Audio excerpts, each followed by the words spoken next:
what's up? This is TJ. How you doing? You know, about a week or so ago, I posted a video about the HILS HN3 headless guitar. There it is, right? And I also posted a video about the EART GW2 headless guitar. So now it's time to do a shootout. All right, so these are two budget guitars. They are really nice. I've been enjoying playing both of them. As I mentioned, I had posted some videos, some detailed videos about each one of these guitars. So I'm going to refer you back to those videos. The links will be in the descriptions if you want to get some good sound samples, because we're going to focus on the features of these guitars and how they compare against one and the other. So let's get that started. All right, before we can take a real good look at the differences between these guitars, we have to look how they are the same, right? Both of these guitars have a 25.5-inch scale length. All right, they are compound radius bolt-on necks, Indian rosewood dotted fretboards, spoke nut type truss rods. They have single bolt string loading. There's no double ball strings that are required with either one of these guitars.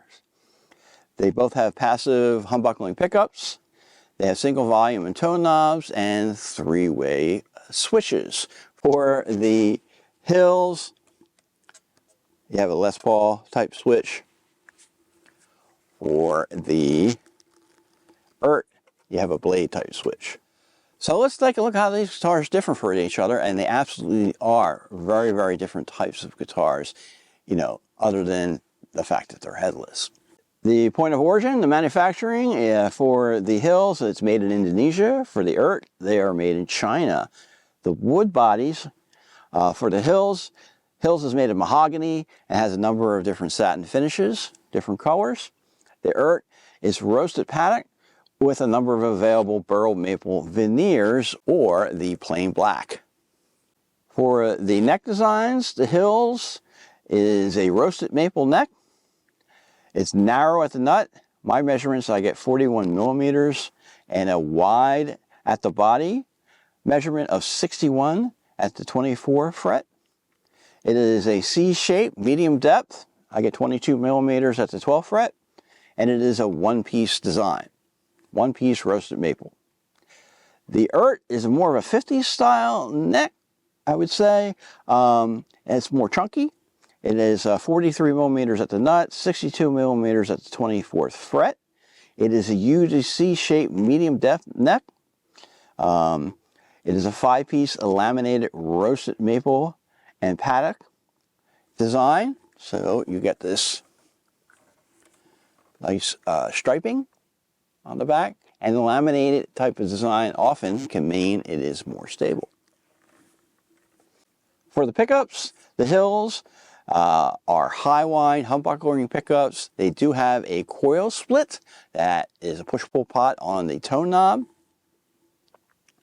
For the EART, they are also higher wind, but I guess they're more PAF style pickups, PAF, patent applied for pickup style.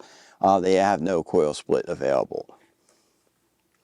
The bridge designs, the HILS is cast aluminum with adjustable saddles. All right. And it has rear-facing tuners. The EART is made of brass.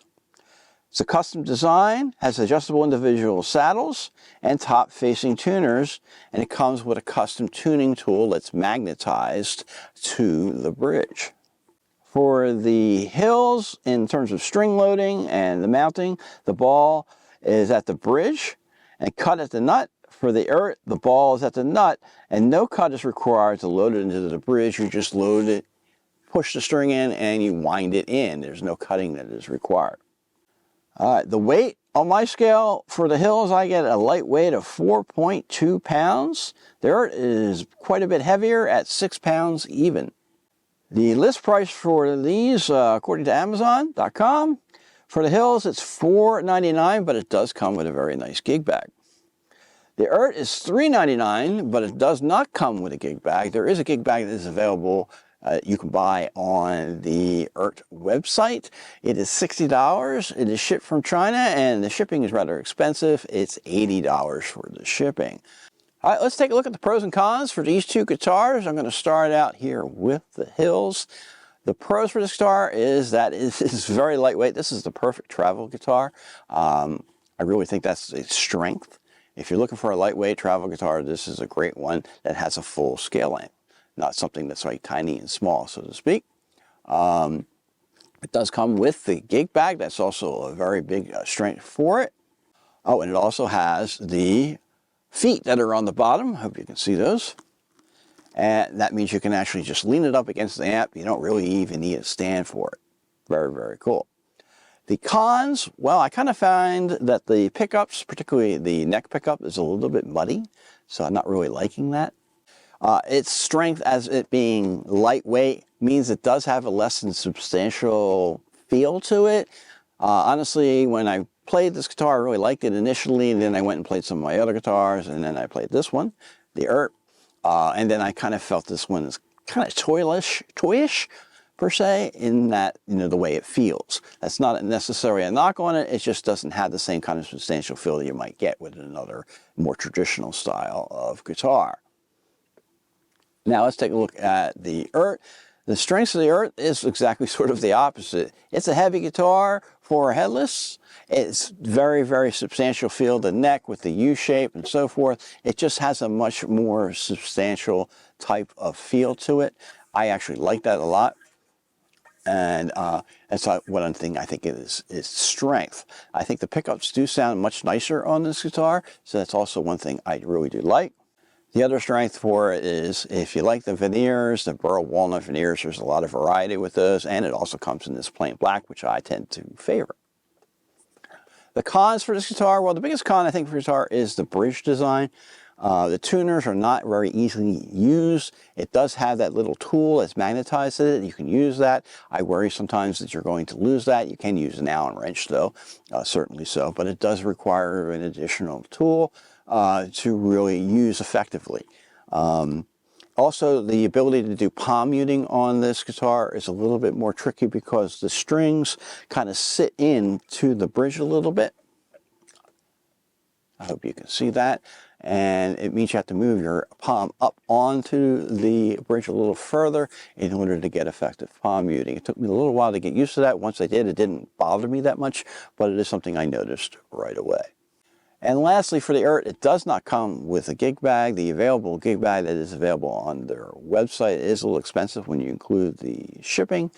The HILS does come with a gig bag, so that's obviously one of its strengths, and this is one of its weaknesses. You could probably find another gig bag to fit this, but you know, that's just something you're going to have to look forward to. All right, so between these two guitars, which one am I favoring? Well, I got to be honest with you. I had this one first. I played it extensively, and I really did like it, but when I got the EARTs, I really found that I favored it much better. It's much more my style of guitar, particularly with the neck design. I favored that much, much more. This one kind of felt a little, I don't know, cheap is the right word. That's not the right word. I kind of felt a little bit more toyish as compared to the more substantial type of guitar I think this is. I think this guitar would appeal to a lot of people for the reason that I thought it appealed to me, and that it is a great travel type of guitar, lightweight, something you can take on a plane, you know, really easily, not get worried about it, and so forth. So overall, though, I think the EART is the one that I like better. I felt that it played a little bit better. It had a lot more, you know, strength and tone overall. And it has better stock pickups, I think. I want to thank you so much for watching this video and the other videos that I posted on these two guitars. There are links in the description so that you can check those out as well. I want to thank you so much for your support. Check out tjontheroad.com. Do all the subscribing, all that great stuff. I do appreciate it. I'll see you guys next time.